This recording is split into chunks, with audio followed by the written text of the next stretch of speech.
ሰላም ጤና ይስጥልን የተወደዳችሁ የገበያ ግሎባል ተከታታዮቻችን የዕለተ ሰኞ ሐምሌ 27 ቀን 2018 ዓመተ ምህረት ለዕለቱ የመረጥናቸው አዳዲስ ሀገራዊ እንዲሁም ዓለም አቀፋዊ የዜና ዘገባዎቻችንን ይዘንላችሁ ቀርበናል። በቅድሚያም አርዕስቶችን በአንድ ጀንበር 800 ሚሊዮን ችግኞችን በመትከል አዲስ ታሪክ የሚጻፍበት ሀገራዊ መርሃ ግብር በዛሬው ዕለት በመላ ሀገሪቱ መጀመሩን የመንግስት ኮሚኒኬሽን አገልግሎት ሚኒስተር አበሰሩ።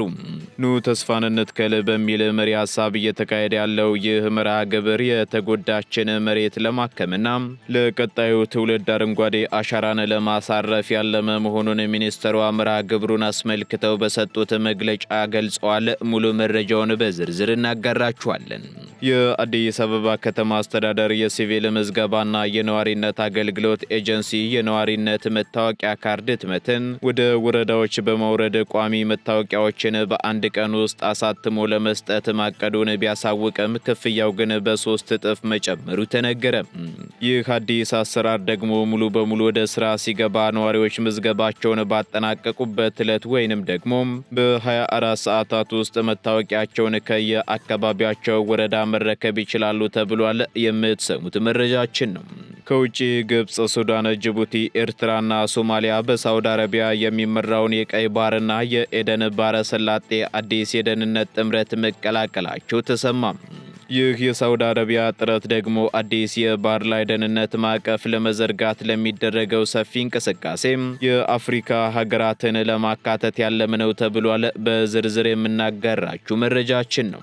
የአሜሪካው ፕሬዝዳንት ዶናልድ ትራምፕ ሀገራቸው ከኢራን ጋር በሆርሙዝ ወሽመጥ በኩል የመርከቦች እንቅስቃሴን እንደገና ለማስጀመርና የኒውክሌር ውጥረቱን ለመፍታት የሚያስችል ድርድር በዛሬው ዕለት እንደሚጀምር አስታወቁም። በሌላ በኩል ቴህራን ወታደራዊ ጥቃትንም ሆነ የሆርሙዝ ሰርጥ ስምምነትን በተመለከተ በትራምፕ የተነገሩ መግለጫዎችን አስተባብላለች። በዝርዝር የምናጋራችሁ መረጃችን ነው። የተወደዳችሁ የገበያ ግሎባል ተከታታዮቻችን እነዚህንና ሌሎች ለዕለቱ የመረጥናቸው ዜናዎችን ይዘንላችኋል። አሁን ደግሞ በዝርዝር ወደምንመለከታቸው መረጃዎቻችን እናልፋለን። እውነተኛ ቅናሽ በእውነተኛ ቦታ ከእውነተኛ ግንባታ ጋር በመሃል ብስራተ ገብርኤል ከላፍቶ ሞል ጋር የተያዘ ዘመናዊ አፓርተማ ውስጥ መኖር እንዴት ምችት ሊል እንደሚችል አስባችሁታል? በተወዳጁ ሰፈር ላፍቶ ሞል ላይ ለኑሮ ምቹ እንዲሁም በመኖሪያ መንደር ውስጥ የመዋኛ ገንዳ፣ የህፃናት ዴይኬር፣ መዝናኛ፣ የገበያ ማዕከል እንዲሁም የውበት ሳሎኖች፣ ጂምና ስፓ ያካተተ ሲሆን ከባለ 1 መኝታ 89 ካሬ እስከ ባለ 3 መኝታ 248 ካሬ በተለያዩ ካሬ አማራጮች ከ1.5 ሚሊዮን ብር ቅድመ ክፍያ ጀምሮ ቀሪውን ያለምንም የዋጋ ጭማሪና ወለድ በግንባታ ሂደት ከፍለው የቤት ባለቤት የሚሆኑበትን አማራጭ ይዘንሎ መጥተናል። ያስታውሱ፣ ቀድሞ ለሚመጡ ውስን ደንበኞች ብቻ እስከ 30% የሚደርስ ታላቅ ቅናሽ አዘጋጅተናል። ለበለጠ መረጃና ለሳይት ቀጠሮ በ0926 712091 ወይም በ0952 117992 ፈጥነው ይደውሉልን። አማን ፕሮፐርቲስ። በአንድ ጀንበር 800 ሚሊዮን ችግኞችን የመትከሉ ታሪካዊ መርሃ ግብር በመላ ሀገሪቱ በነቂስ ተጀመረ። በአንድ ጀንበር 800 ሚሊዮን ችግኞችን በመትከል አዲስ ታሪክ የሚጻፍበት ይህ ሀገራዊ መርሃ ግብር በይፋ በዛሬው ዕለት መጀመሩን የመንግስት ኮሚኒኬሽን አገልግሎት ሚኒስተር እናትአለም መለሰ አብስረዋል። ሚኒስተሯ መርሃ ግብሩን በተመለከተ በሰጡት መግለጫ መላው ኢትዮጵያውያን የተጎሳቆለችውን ምድር ለማዳንና እንደተለመደው ታሪክ ለመስራት በአንድነት መነሳታቸውን ገልጸዋል። ኑ ተስፋን እንትከል በሚል መሪ ሐሳብ እየተካሄደ ያለው ይህ መርሃ ግብር የተጎዳችን ምድር ለማከምና ለቀጣዩ ትውልድ አረንጓዴ አሻራን ለማሳረፍ ያለመ መሆኑንም ሚኒስተሯ በመግለጫቸው አብራርተዋል። አክለውም ኢትዮጵያውያን ዝቅ ብለው ለመሬት አደራ ይሰጣሉ፣ ምድርም የተሰጣትን አደራ እጥፍ አድርጋ ትመልሳለች በማለትም የህዝቡን አኩሪ ባህልና የምድሪቱን ጸጋም አወድሰዋል። በዘንድሮው የክረምት ወቅትም በአጠቃላይ 8 ቢሊዮን ችግኞችን ለመትከል ከተያዘው ሀገራዊ እቅድ አካል የሆነው ይህ የዛሬው ታሪካዊ ችግኝ ተከላ እስከ ምሽቱ 12 ሰዓት ድረስ በመላው ሀገሪቱ በሚገኙ ሁሉም የማህበረሰብ ክፍሎች የነቃ ተሳትፎ በደማቅ ሁኔታ እንደሚቀጥልም ተገልጿል። በጠቅላይ ሚኒስትር ዶክተር አብይ አህመድ አነሳሽነት በ2011 ዓ.ም ይፋ የተደረገው የአረንጓዴ አሻራ መርሃ ግብር የሀገሪቱን የመሬት መራቆት ለመክታትና አረንጓዴ ኢኮኖሚን ለመገንባት እየተከናወነ ያለ ትልቅ አገራዊ ንቅናቄ መሆኑ ይታወቃል። በዚህም ባለፉት ጥቂት ዓመታት ውስጥ ብቻ ይህ መርሃ ግብር ከእቅድ በላይ የሆኑ ታሪካዊ ስኬቶችን በማስመዝገብ በሀገር ውስጥም ሆነ በዓለም አቀፍ ደረጃ ትልቅ አድናቆትን ያተረፈ ሲሆን የአረንጓዴ አሻራ መርሃ ግብር ከተጀመረበት ጊዜ አንስቶ እስከ አሁን ድረስ 48 ቢሊዮን ችግኞች ተተክለዋል።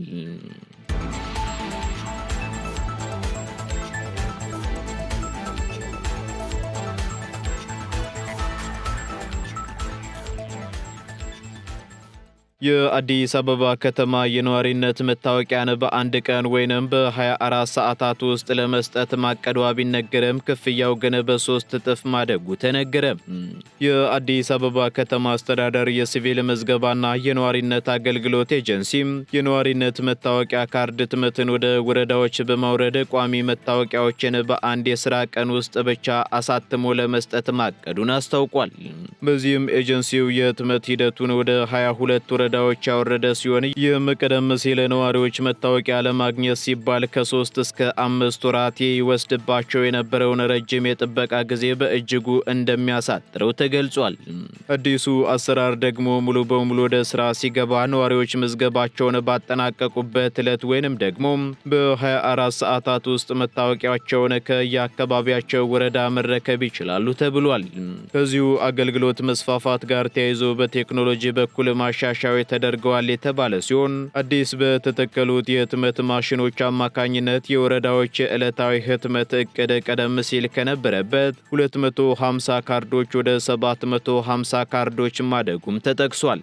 ሆኖም ግን ከአገልግሎቱ መፋጠን ጋር ተያይዞ በክፍያ ላይ ከፍተኛ ጭማሪ መደረጉ የተገለጸ ሲሆን ቀደም ሲል ለአንድ መታወቂያ ይከፈል የነበረው 100 ብር የአገልግሎት ክፍያ አሁን ላይ ወደ 300 ብር ገደማ ከፍ ማለቱን አዲስ ፎርቹን አስነብቧል።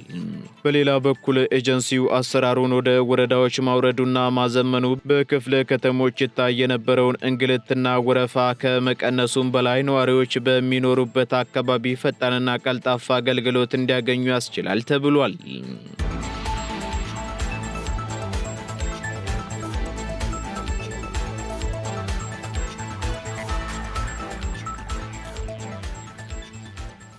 ቀጥለናል። ውድ ተከታታዮቻችን ከውጪ ወደ ያዝናቸው መረጃዎቻችን ስንሸጋገር ግብጽ፣ ሱዳን፣ ጅቡቲ፣ ኤርትራና ሶማሊያ በሳውዲ አረቢያ የሚመራውን የቀይ ባህርና የኤደን ባህረ ሰላጤ አዲስ የደህንነት ጥምረት ተቀላቀሉ።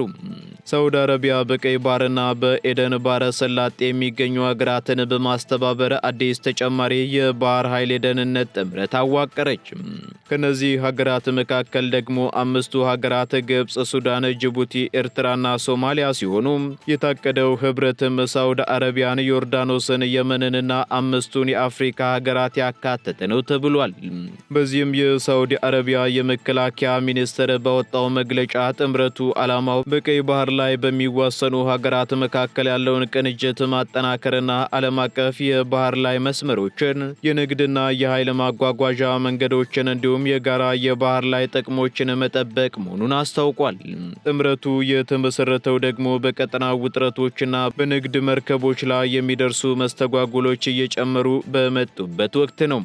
ቢዝነስ ኢንሳይደር አፍሪካ ከቀናት በፊት ባወጣው ዘገባ እንደጠቆመው ደግሞ ጥምረቱ በስትራቴጂካዊ ሁኔታ እጅግ አስፈላጊ የሆኑትን ቀይ ባህርን፣ የባብ ኤል መንደብንና የኤደን ባህረ ሰላጤን የሚሸፍን ሲሆን ይህም አውሮፓ፣ ኤሲያና አፍሪካን የሚያገናኙ ከፍተኛ የነዳጅ፣ የተፈጥሮ ጋዝና የኮንቴነር እንቅስቃሴዎችን ጨምሮ በግምት 12% የሚጠጋ የዓለም ነዳጅ የሚያልፍበት የባህር መስመር ነው። ይህ የሳውዲ አረቢያ ጥረት ደግሞ አዲስ የባህር ላይ ደህንነት ማዕቀፍ ለመዘርጋት ለሚደገፈው ሰፊ እንቅስቃሴ የአፍሪካ ሀገራትን ለማካተት ያለመ ነው ተብሏል። ባለፉት ጥቂት ሳምንታት በየመን በኢራን ከሚደገፈው የሁቲ ታጣቂዎች የሚሰነዘሩ ጥቃቶችና የመካከለኛው ምስራቅ ቀጠናዊ ግጭቶች በንግድ መርከቦች ላይ ከፍተኛ መስተጓጎል ፈጥረው የቀይ ባህርንና የባብ ኤል መንደብን ስትራቴጂካዊ አስፈላጊነት በከፍተኛ ሁኔታ ሁኔታ ስጋት ላይ እንደጣሉት ይታወሳል። በዚህም ምክንያት የሐምሌ 23 ቀን 2018 ዓ.ም ሳውዲ አረቢያ በጠራችውና ከ43 ሀገራት የተወከሉ ወታደራዊ ተወካዮችና የአውሮፓ ህብረት ልዑካን በተገኙበት ከተካሄደው ስብሰባ በኋላ ተመሳሳይ ጥምረት መመስረቱን መዘገባችን አይዘነጋም።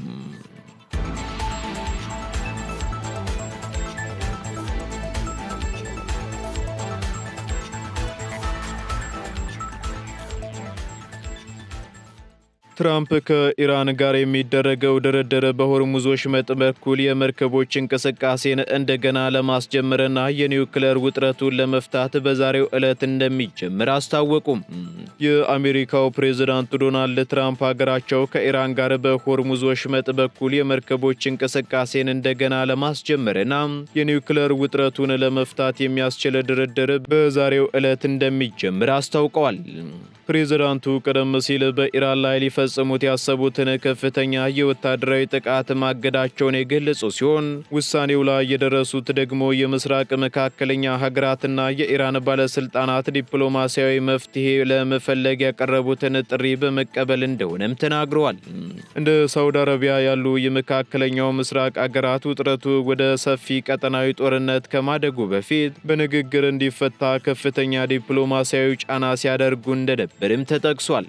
የድርድሩ ዋነኛ ትኩረትም የዓለምን የነዳጅ ንግድ ቁልፍ የሆነውን የሆርሙዝ መስመር ሙሉ በሙሉ ክፍት ማድረግና በሁለቱ ሀገራት መካከል ያለውን የኒውክሌር ስጋት በዘላቂነት ማስወገድ ነው ተብሏል። ፕሬዝዳንት ዶናልድ ትራምፕ ድርድሩ ከሰኞ ከሰዓት በኋላ ወይንም ዛሬ ከሰዓት በኋላ እንደሚጀመር ቢገልጹም ስምምነቱ ተጠናቆ መስመር እስኪይዝ ድረስ ግን የተወሰነ የጊዜ ገደብ አለማስቀመጣቸው ተገልጿል።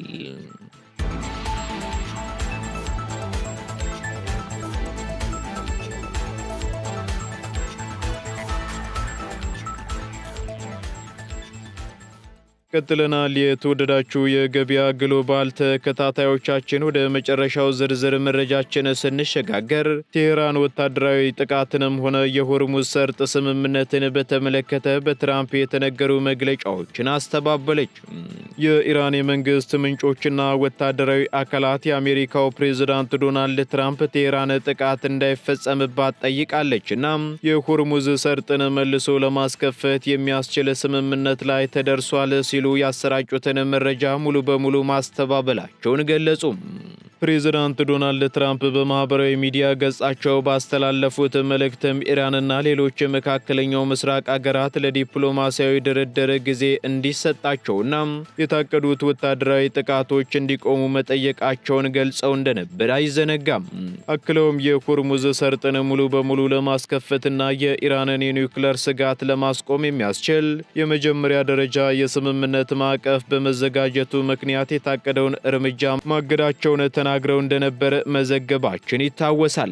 ሆኖም የኢራን ወታደራዊ ባለስልጣናት ይህን የትራምፕን መግለጫ ውድቅ በማድረግ ኢራን አሜሪካን ጥቃት እንድታቆም የጠየቀችበት ምንም አይነት ሁኔታ አለመኖሩንና የቀረበው አባባል ሐሰት መሆኑን ገልጸዋል። በዚህም የኢራን የጦር ኃይሎች በከፍተኛ የዝግጁነት ደረጃ ላይ እንደሚገኙና ለማንኛውም ወታደራዊ እርምጃ ምላሽ ለመስጠት የተዘጋጁ መሆናቸውንም አክለው አስታውቀዋል። በተመሳሳይ መልኩ የኢራን የድርድር ቡድን ምንጮቹን ጠቅሶ እንዳስታወቀው ከሆነ የሆርሙዝ ሰርጥን መልሶ ለማስከፈትም ሆነ የአጠቃቀሙን ክፍፍል በተመለከተ የተደረሰ ምንም አይነት ስምምነት እንደሌለ አስታውቋል። በዚህም አሜሪካ የጠላትነት ድርጊቷን እስካላቆመች ድረስ ሰርጡ ተዘግቶ እንደሚቆይ የጠቀሱት ወታደራዊ ምንጮችም ማንኛውም የባህር መርከብ ማለፍ የሚችለው ደግሞ በኢራኑ የእስላማዊ አብዮታዊ ዘብ ልዩ ፍቃድና ቅድመ ማረጋገጫ ሲያገኝ ብቻ እንደሆነም አስታውቀዋል።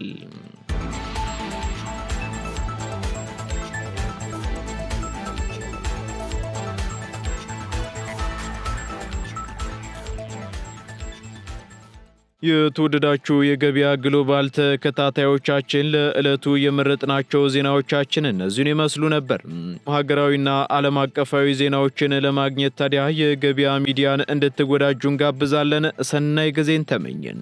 እውነተኛ ቅናሽ በእውነተኛ ቦታ ከእውነተኛ ግንባታ ጋር በመሃል ብስራተ ገብርኤል ከላፍቶ ሞል ጋር የተያዘ ዘመናዊ አፓርተማ ውስጥ መኖር እንዴት ምችት ሊል እንደሚችል አስባችሁታል? በተወዳጁ ሰፈር ላፍቶ ሞል ላይ ለኑሮ ምቹ እንዲሁም በመኖሪያ መንደር ውስጥ የመዋኛ ገንዳ፣ የህፃናት ዴይኬር፣ መዝናኛ፣ የገበያ ማዕከል እንዲሁም የውበት ሳሎኖች፣ ጂምና ስፓ ያካተተ ሲሆን ከባለ 1 መኝታ 89 ካሬ እስከ ባለ 3 መኝታ 248 ካሬ በተለያዩ ካሬ አማራጮች ከ1.5 ሚሊዮን ብር ቅድመ ክፍያ ጀምሮ ቀሪውን ያለምንም የዋጋ ጭማሪና ወለድ በግንባታው ሂደት ከፍለው የቤት ባለቤት የሚሆኑበትን አማራጭ ይዘንሎ መጥተናል። ያስታውሱ፣ ቀድሞ ለሚመጡ ውስን ደንበኞች ብቻ እስከ 30% የሚደርስ ታላቅ ቅናሽ አዘጋጅተናል። ለበለጠ መረጃና ለሳይት ቀጠሮ በ0926 712091 ወይም በ0952 117992 ፈጥነው ይደውሉልን። አማን ፕሮፐርቲስ